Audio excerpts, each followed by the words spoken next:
Let's get to some weekend picks, Bob. TV, it's the season still. So on this week on Tuesday, we've got The New Girl on Fox. Now, this one I just missed out on my preseason power rankings. There are a lot of shows out there about 30-somethings. Some I don't like. This one I do. Zoe Deschanel is very Zoe-like, obviously, though they've managed to get her under control and spread out the attention. And the best relationship is with Jake Johnson, with whom she has a very will they or won't they kind of thing going on, much like Jake Johnson and Drinking Buddies. So I guess that must be a thing, and he must be a guy that I like. Going to the third season, I think it's one of the better comedies on TV, and I recommend it. Okay, this has kind of got the Parks and Rec problem for me because I watched like a few episodes of the first season and was like, on the fence, and then it dropped off, and now everyone, well, maybe not everyone, but a lot of people are saying, oh, it's actually pretty good, it's gotten better. I'm like, damn you, network TV, why can't you be good from the beginning? Jeez. Yeah, so here's the thing with New Girl. It was just going to be a Zoe Deschanel, I'm so cute, I'm so Zoe vehicle, but then they realized that they had some other things going, and they expanded it to take account of the dudes living in the house, and they fleshed those characters out and gave them some relationships, and it did get better after the first few. It's not, it's not like a must-see like the best show on TV or one of them like Parks and Rec, but I like it. I think it's worth a spin. If you don't see it, I won't really care, though. Okay. Brooklyn Nine-Nine is on Fox this Tuesday, too, and we mentioned this in my preseason power rankings, but Andy Samberg plays a cop who annoys Andre Braugher in a comedy from a couple of the Parks and Rec writers. The buzz is quite positive, so I'm going to be giving it a shot, even though I'm not necessarily a Samberg fan. Okay. How I Met Your Mother will be returning next Monday. That's before our next show, so I thought I'd mention it, even though it's next week. Now, I got caught up with this one over the summer, and it's one of those that for a couple seasons was an excellent comedy exploring some cool issues, and I'm disappointed I wasn't in on it from the beginning, to be honest. As most shows do, though, it sort of tailed off, kind of on the same trajectory as The Office, I suppose. But the final season is coming up, and there you go. Other shows, and just in case you're a fan, The Mindy Project, Survivor, Shark Tank, and the Emmys are on Sunday, just as a heads up. Ooh, okay. Plenty going on this week in TV land. What's on track for movies, Bob? Let's talk about... hang on, I have them here. Okay, the movie this week that I think both you and I are going to see, even though I'm on vacation actually, but I'm probably still going to see this one, is Enough Said, starring Julia Louis-Dreyfus and the late James Gandolfini, and looks like a romantic comedy that it's just looks like it could be a lot of fun. Catherine Keener's in it.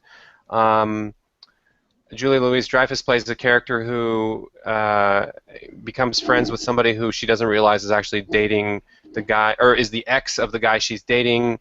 It's kind of gimmicky from a setup perspective, but it's really the cast and the chemistry that's getting this movie rated pretty highly right now. So I'm pretty interested. Yeah, for me, it's about James Gandolfini and Julia Louis-Dreyfus. That's all I know, but I'm in.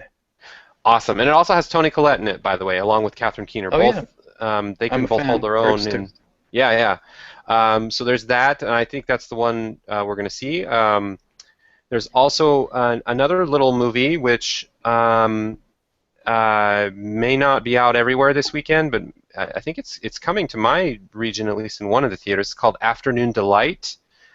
That's been out here a couple weeks. Oh, has it? Oh, okay, maybe it's... And I've had my eye on it. Have you? Okay, so this seemed like a kind of a quirky indie dramedy of sorts about a stay-at-home mom who becomes obsessed with saving a stripper. But the Josh Radnor from How I Met Your Mother. That's right. Josh Radnor's in it.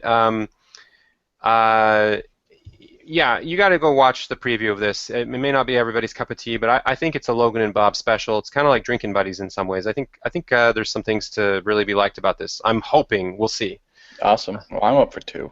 And that is... Oh, one more. Oh, okay. One more. Thanks for Sharing. This is the movie about characters with porn addiction, interestingly enough. I guess we just talked about Don John coming out in a few weeks that has a little bit of a porn theme going on. So it's a fall of porn movies? I don't know. So this stars Mark Ruffalo, Tim Robbins, Gwyneth Paltrow, Josh Gad. some pretty heavy hitters there, and it's about people just dealing with addiction. And I think the movie tries really hard, at least from the previews, to treat it as if like it's just like alcoholic addiction, and this is just a different thing, and it's porn. And how do these people get back to their regular life even though they have this thing? So it's kind of a drama slash there's some comedic elements. Could be But not a interesting. not a documentary, huh? No, no, it's a. Good. Then I might like it more. It's Uh, yeah. you didn't mention Prisoners with Hugh Jackman and Jake Gyllenhaal. Yeah. Reviews don't seem like it's something I would like, but I'm hearing some positive buzz out there, and Hugh Jackman and Jake Gyllenhaal are obviously big names. But what do you think? Well, what I think is Breaking Bad already fills the slot of emotional roller coaster that this movie would fill.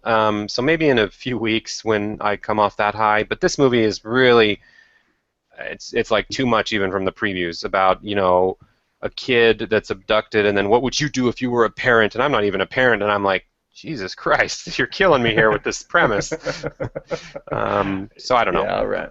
We'll probably not see that one. Yeah. All right. Well, it's TV, it's movies, it's practical culture. Go forth and watch, people.